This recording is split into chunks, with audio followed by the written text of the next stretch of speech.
of what I've sequenced, how much is the target species, how much is known contaminants that are often being sequenced in a public health laboratory, and then again another sanity check along the way.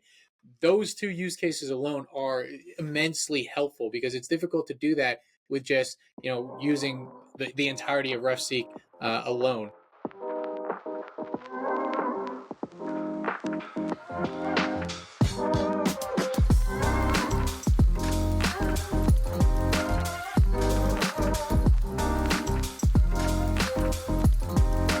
All right, welcome everyone to another episode of the Bioinformatics Lab podcast. I'm Kevin Libuit with Andrew Page, and today we're talking about a public health announcement put out by Lee Katz et al., of which includes you, Andrew Page, of the Kalamari Databse. This is something that answers a lot of questions or helps to serve a lot of issues in the field of public health pathogenomics, specifically in creating a curated reference database for the community.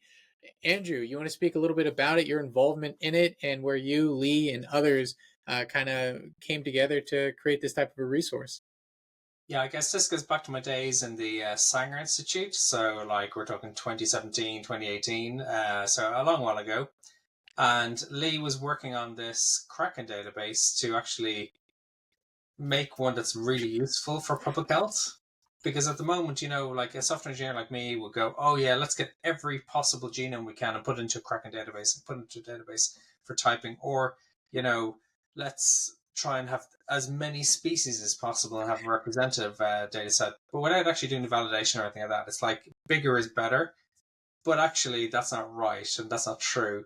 And so what Lee has done is actually go back to basics and really think about the pathogens that he has to work with in a public health lab. So it might be Listeria, Yersinia, that kind of thing, and E. coli, Shigella, and really make a high quality database for those and really think about it and think about all the complexities, like Shigella and E. coli, where do those lie? Where are the boundaries? How do you call them accurately?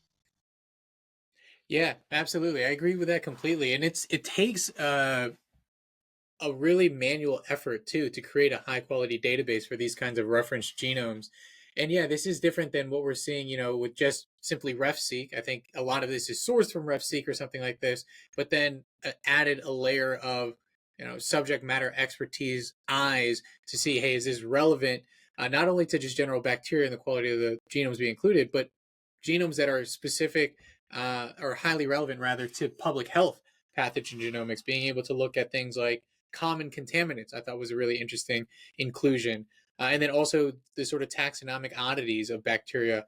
Shigella, the sort of notorious example.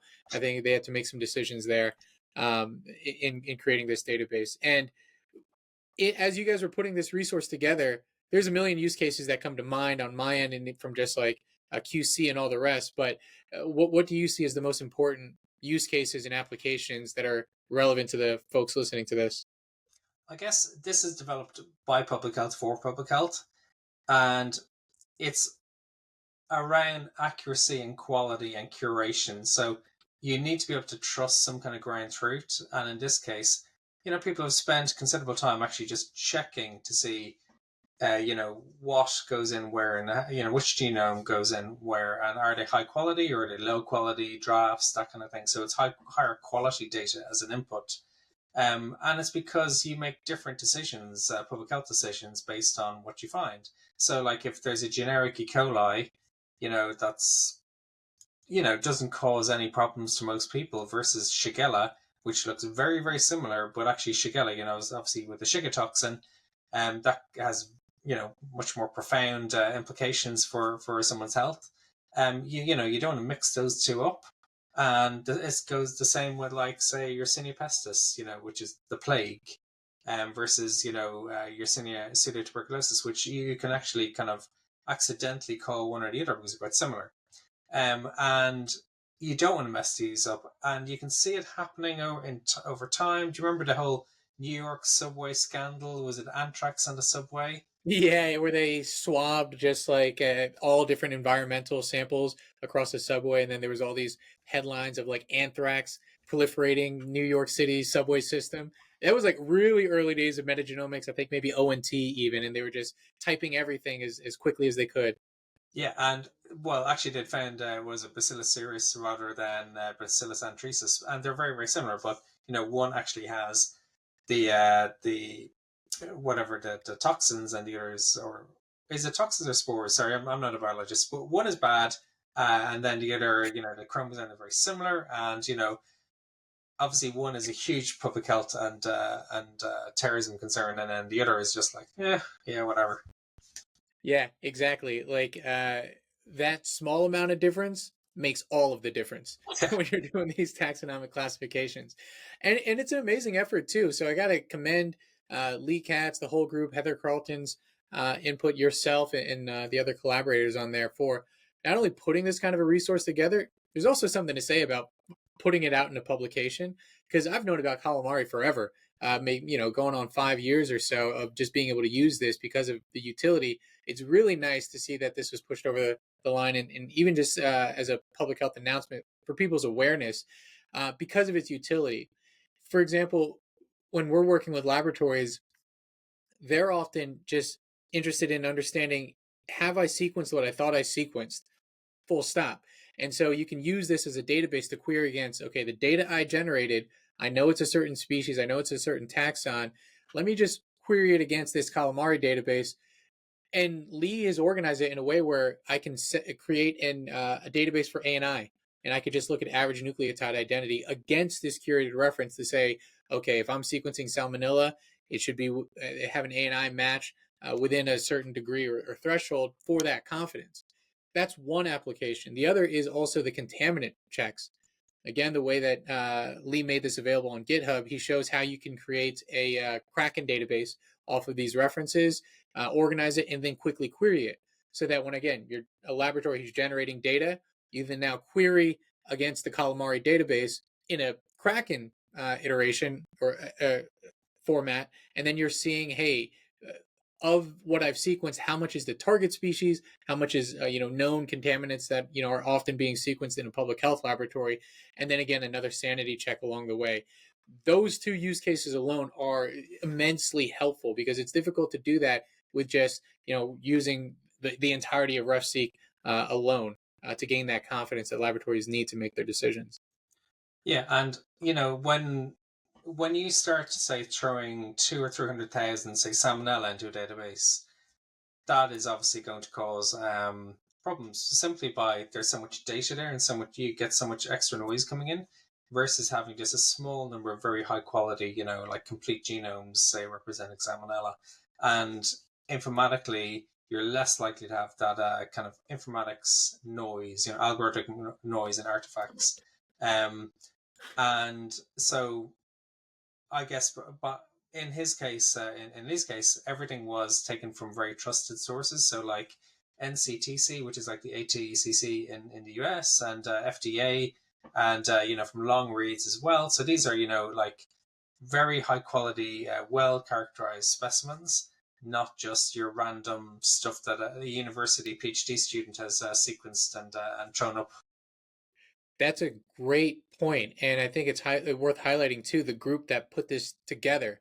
It's not just folks that are kind of scraping the database. It's CDC, EDLB, Enteric Disease Laboratory Branch, and other collaborators I think over there from the University of Georgia who spend not only like most of their days but most of their career looking at these types of things or putting up even the sequencing programs to ensure that the generation of these types of data. So these are the heavy hitters who would know what proper enteric um, pathogen genomic data should look like, understand the reference, understand the quality, and then it's just out and available in so many different ways to the community because it's not just a list of RefSeq IDs. It's a whole software suite that people can go into.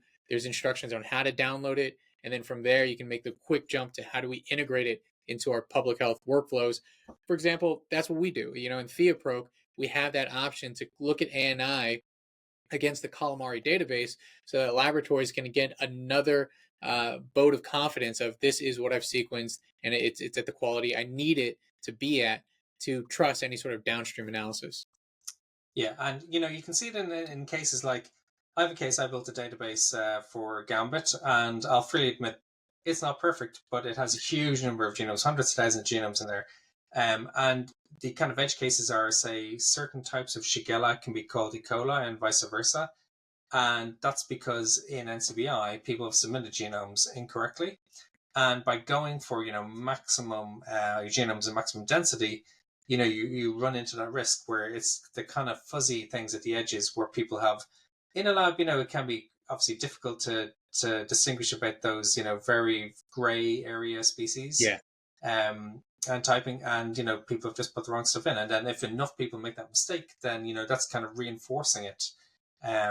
So it's good that they have these well typed, well characterized genomes in there that where you're less likely to have mistakes.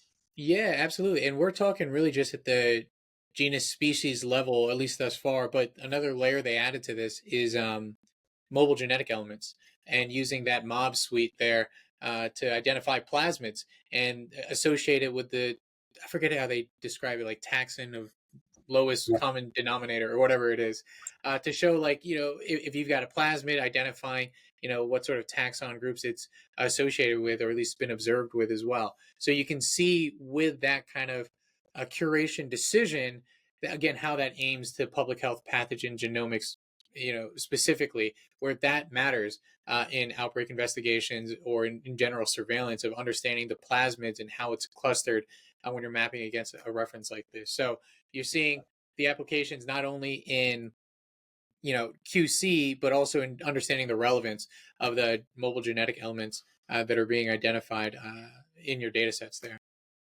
Absolutely, and mobile genetic elements are just the bane of bioinformatics, because they obviously they transfer horizontally, and sometimes they can transfer between species. It's not unheard of to have something in E. coli, a same plasmid E. coli or in Salmonella. We see it all the time. Um, and that just causes havoc, if you're trying to do species typing. And really, it's great that he's gone and pushed it up a layer, maybe to the family level or whatever, beyond the genus even, just to keep it more realistic, so people do have a better idea. And in some cases, actually, something he's done is really clever. Is for some species, he said actually ignore the chromosome. Just look Yeah, at the MGs, which are only found in that species, and we'll use those to type it.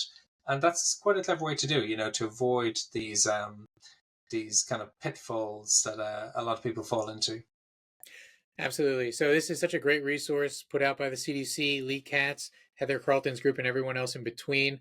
It speaks to the type of resource that folks like at the CDC can put out for the field that are just going to be help to put another rung in the ladder of like, okay, we've solved this problem here.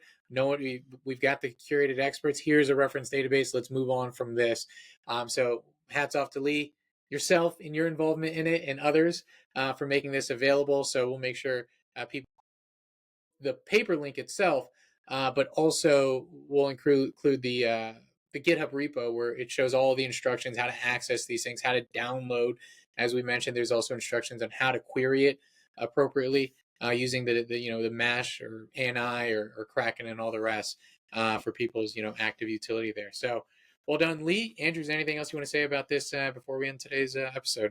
No, I think this is just an example of high quality research which is done in public health, in government and in federal government, and it's one of the jewels in the crown, I think. So it's great that CDC are outputting this, and it just shows the value of having a solid, sustained public health infrastructure. Absolutely. All right. So with that, we'll see everyone in the next one.